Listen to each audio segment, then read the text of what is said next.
কেন এনসিপিকে শাপলা ফুল দেয়া যাবে না?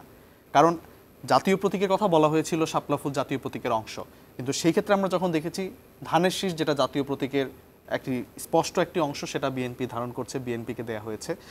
জাতীয় প্রতীকের অন্যতম একটি অংশ হচ্ছে তারা, তো সেটা হচ্ছে জেএসডিকে দেয়া হয়েছে। তো সেক্ষেত্রে এনসিপি কেন শাপলা পাবে না, সেটার কোনো উত্তর বিএনপি দিতে পারেনি। দ্বিতীয় বিষয় হচ্ছে যে তফসিলে অন্তর্ভুক্তকরণ নিয়ে, মানে প্রতীক কোন প্রতীক তফসিলে আসবে সেটা নিয়ে নির্বাচন কমিশনের কোনো সুস্পষ্ট বিধি নীতিমালা কিছুই নাই।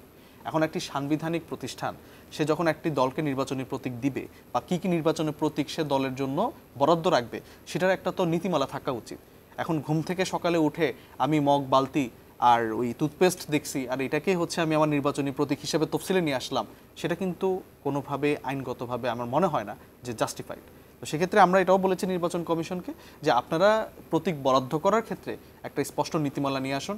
সাংবিধানিক প্রতিষ্ঠানের যে ওয়েট, সাংবিধানিক প্রতিষ্ঠানের যে কার্যক্রম, সেটা সব অবশ্যই আইনগতভাবে শুদ্ধ এবং আইনগতভাবে সেটার এক স্ট্রং বেসিস থাকা উচিত, সেটা আমরা বলেছি। তো ধানের শীষ তো অন্তত বিএনপির যদি ৭৮-৭৯ সাল থেকে ধরি, আর তার আগে ন্যাপ ভাসানির কথা যদি ধরি, ৫০ বছরের উপরে ধানের শীষের ব্র্যান্ডিং। শাপলাকলি ধানের শীষকে চ্যালেঞ্জ দিয়েছে, মানে কেমন চ্যালেঞ্জ দিচ্ছেন আপনারা? ধানের শীষকে কেমন চ্যালেঞ্জ ছুড়ে দিতে চান? না, আমরা তো যেটা বলেছি এবং এক্সপেক্ট করি সামনে যে নির্বাচনী ফাইট হবে, সামনে যে রাজনৈতিক লড়াই হবে, সেখানে শাপলাকলি এবং ধানের শীষের মধ্যেই। আচ্ছা, আপনারা আসলেই ৩০০ আসনের প্রার্থী দিবেন বা আপনাদের কি ৩০০ আসনের প্রার্থী প্রস্তুত আছে? ৩০০ আসনে আমাদের প্রার্থীরা কাজ করছেন। দল গঠন হয়েছে ১ বছরও হয়নি, খুব রিসেন্টলি, মানে ৭-৮ মাস আগেই তো দল গঠন হয়েছে।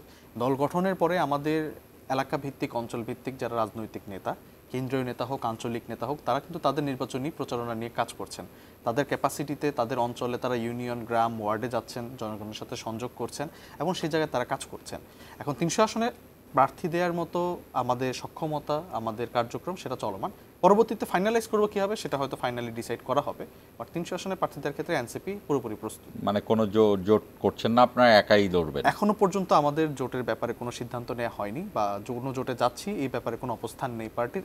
স্টিল নাও এনসিপি এককভাবে, স্বতন্ত্রভাবে জাতীয় নির্বাচনে অংশ নিতে যাচ্ছে এবং ৩০০ আসনেই নির্বাচন করার প্রক্রিয়া এবং নির্বাচন করার প্রস্তুতি নিয়ে এনসিপি আগাচ্ছে।